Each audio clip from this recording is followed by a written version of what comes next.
Hello everyone. In the previous video, we were discussing about the motion along a straight line, and in that we also discussing about the distance traveled and the displacement by an object. पहले video में इससे जो पहले video था उसके अंदर हम लोग ये जाना था कि मोशन एक सीधी रेखा में किस तरीके से गति होती है, किस तरीके से स्ट्रेट लाइन में मोशन किया जाता है, और उस मोशन करते समय डिस्टेंस कितना कवर किया गया एक ऑब्जेक्ट के द्वारा, डिस्प्लेसमेंट कितना कवर किया गया, और दोनों के बीच में क्या एक तरीके से कह सकते हैं कि देखा हमने कि क्या डिस्टेंस ट्रेवल्ड डिस्प्लेसमेंट के बराबर है, क्या डिस्टेंस ट्रेवल्ड डिस्प्लेसमेंट से कम है, या डिस्टेंस ट्रेवल्ड जो डिस्टेंस डिस्प्लेसमेंट के ज़्यादा है। तो इस तरीके से हमने उसके अंदर जाना था। वहाँ पर ये जाना था कि जो डिस्प्लेसमेंट है वो या तो डिस्टेंस ट्रेवल्ड के बराबर होता है या डिस्प्लेसमेंट डिस्टेंस ट्रेवल्ड से कम होता है, and displacement is never greater than distance travelled. कभी भी डिस्प्लेसमेंट जो है वो डिस्टेंस ट्रेवल्ड से ज़्यादा नहीं होता, या तो कम होगा या उसके बराबर होता है। Now in this video we will start with our new topic kinds of motion. We see here kinds of motion. You can say that there is two types of motion. One is uniform motion and the next one is non-uniform motion.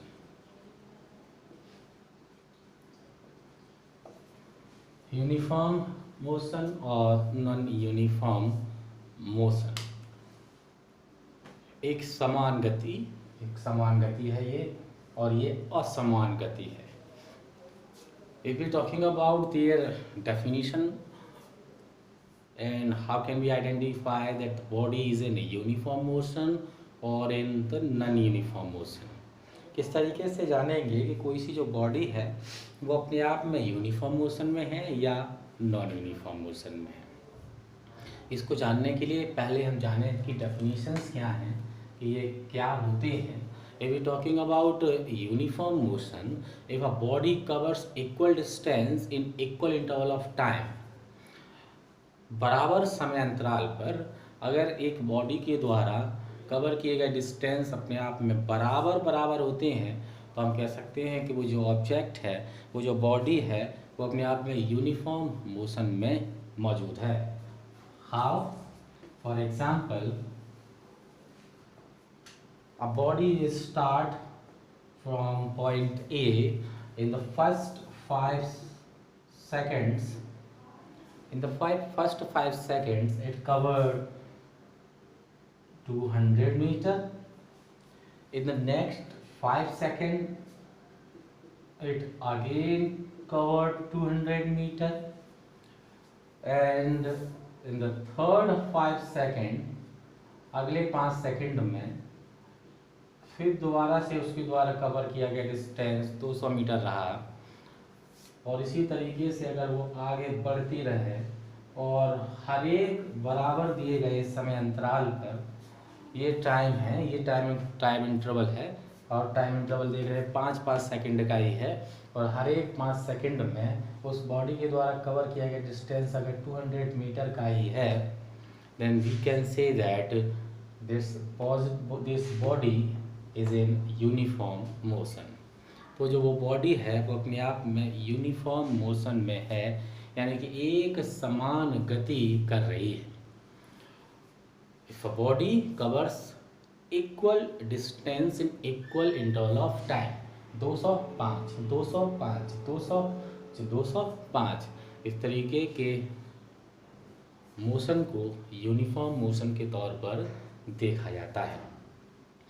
If we see the example of non-uniform motion,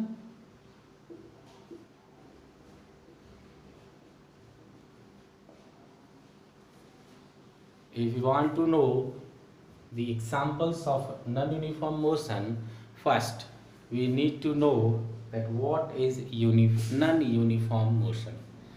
अगर इसके example को जानना है तो सबसे पहले ये जानना होगा कि ये किस तरीके के मोशन होते हैं. Non-uniform motions are those in which a body covers unequal distance in equal interval of time.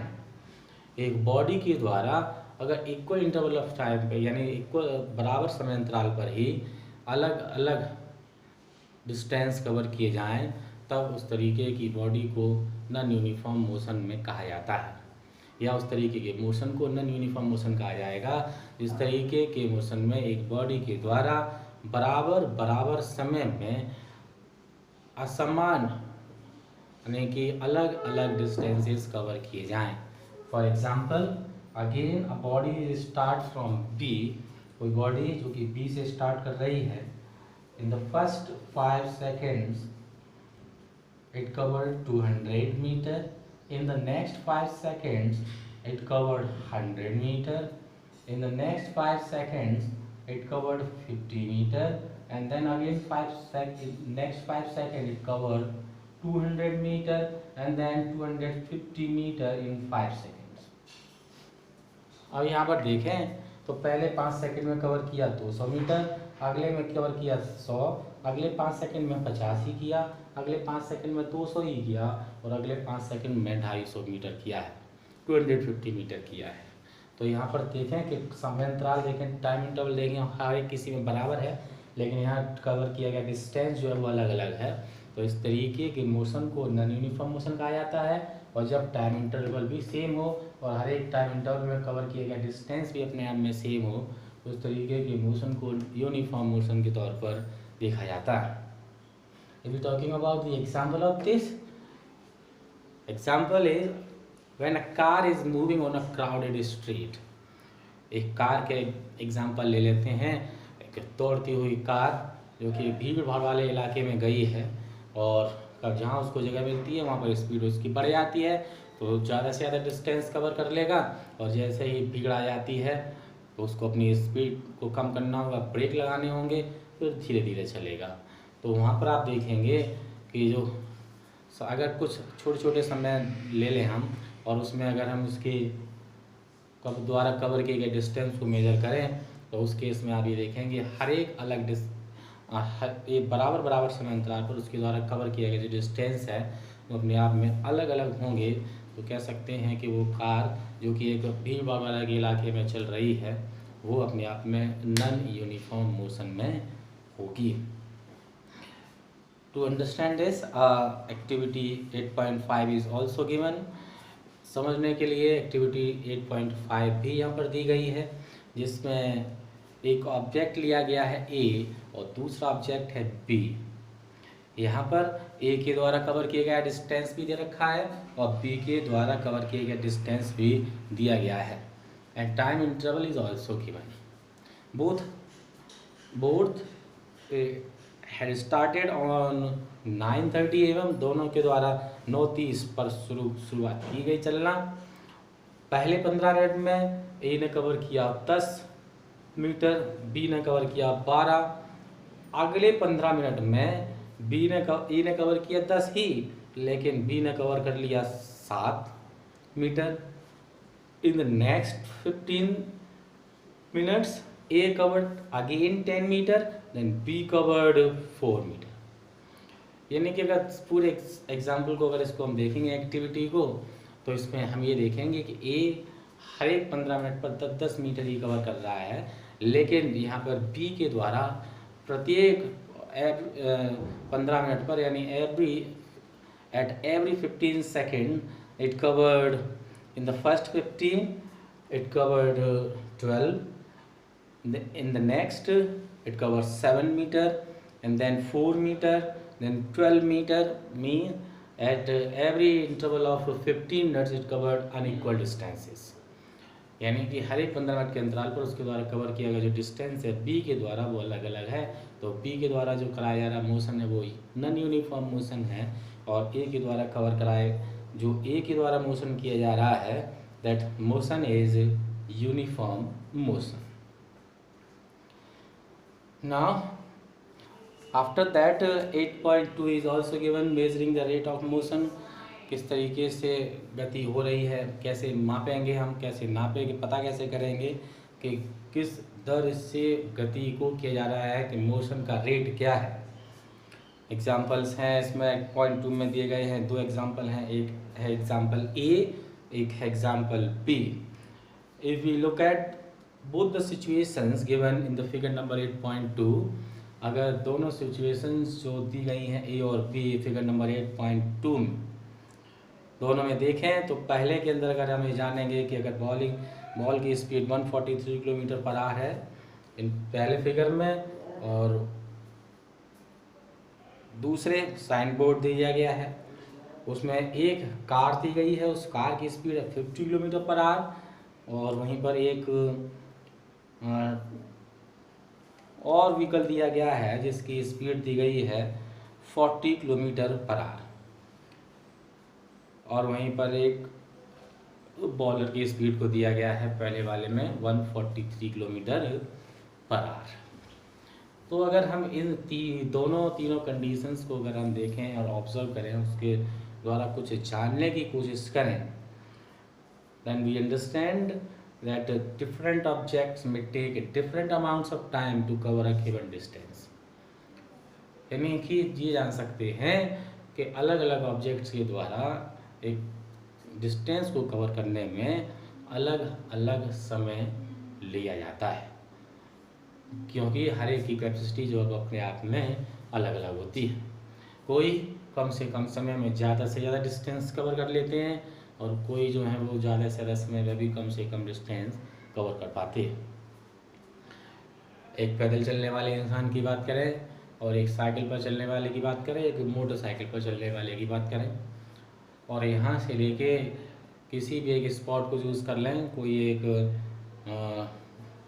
बड़े चौराहे तक की बात करते हैं, तो वहाँ पर अगर हम देखेंगे वहाँ तक जाने में मोटरसाइकिल को वाले को लगने वाला जो समय है वो अपने आप में कम होगा, साइकिल वाले का मोटरसाइकिल वाले से थोड़ा ज़्यादा होगा, और पैदल चलने वाले का समय और ज़्यादा होगा, क्योंकि जो डिस्टेंस कवर किया गया है वो अलग अलग के द्वारा किया गया है। एक ने साइकिल से कवर किया, एक ने मोटरसाइकिल से, और एक ने पैदल ही कवर किया है। तो यहाँ पर अलग अलग ऑब्जेक्ट के द्वारा एक दिए गए डिस्टेंस को कवर करने में लगा जो समय है वो अपने आप में अलग होता है। Some of them are fast where some are slow. कुछ बहुत तेज होते हैं उसमें से, और कुछ अपने आप में धीमे होते हैं। The rate at which object move can be different. इसलिए जो रेट की बात करते हैं वो अपने आप में हर एक ऑब्जेक्ट के द्वारा ऑब्जेक्ट का अलग अलग होता है। रेट अगर समझने की कोशिश करें तो मैंने अभी आपको कुछ एग्जांपल दिए थे, उसमें जाने कि एक कार 1 घंटे में 50 किलोमीटर चल रही है, तो वो 50 किलोमीटर पर आवर उसका एक तरीके से मान लेते स्पीड हो गई। 1 घंटे में 50, दूसरा था 1 घंटे में 40 चल रहा है, तो दोनों के रेट्स जो यहाँ पे अपने आप में अलग अलग हैं। और अगर इस रेट ऑफ मोशन को फाइंड करें, that can be find by the distance travelled in unit time. अगर इसको पता करना है कि क्या रेट है, तो हमें पता होना चाहिए कि कितना डिस्टेंस कवर किया है और कितना समय लगाया गया है। तो एक यूनिट समय में कवर किए गए डिस्टेंस को अगर हम पता लगा लेते हैं, तो वो उस ऑब्जेक्ट के, उस बॉडी के रेट ऑफ मोशन के तौर पर जाना जाता है। Rate of motion is what? It is the distance covered in unit time. एक दिए गए निश्चित समय में कवर किए गए डिस्टेंस को उसके रेट ऑफ मोशन के तौर पर वहाँ पर देखा जाता है।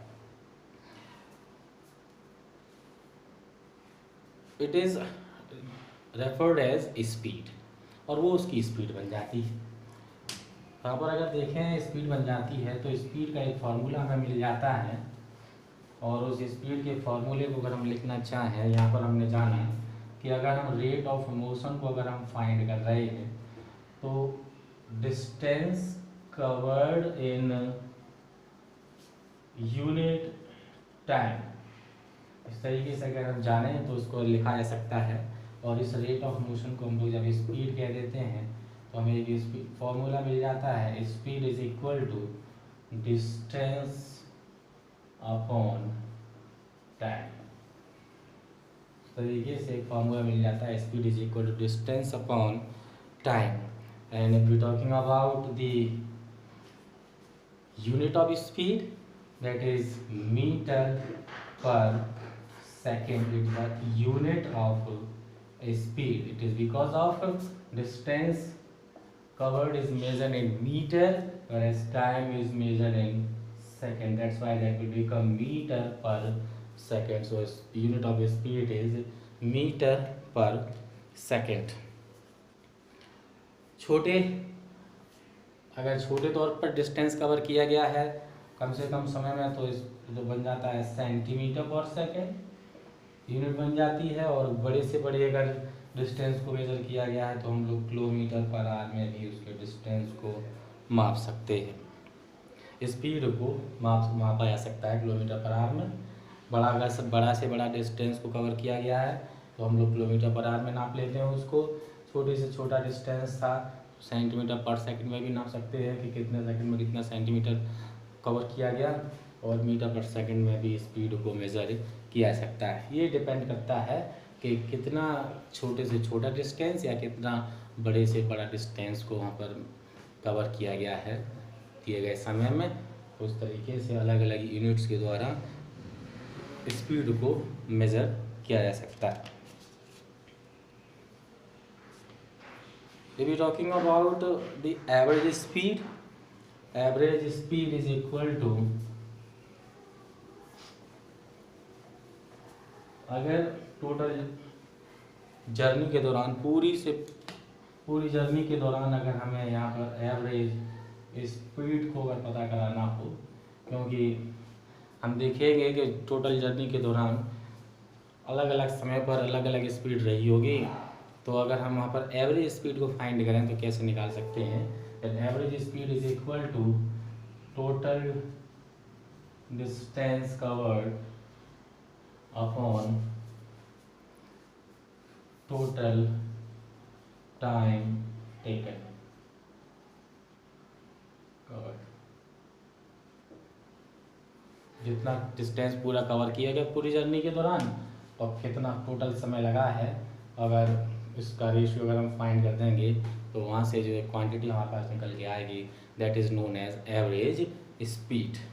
And that is noted v is equal to s upon t। v is equal to s upon t के तौर पर इसको दर्शाया जाता है।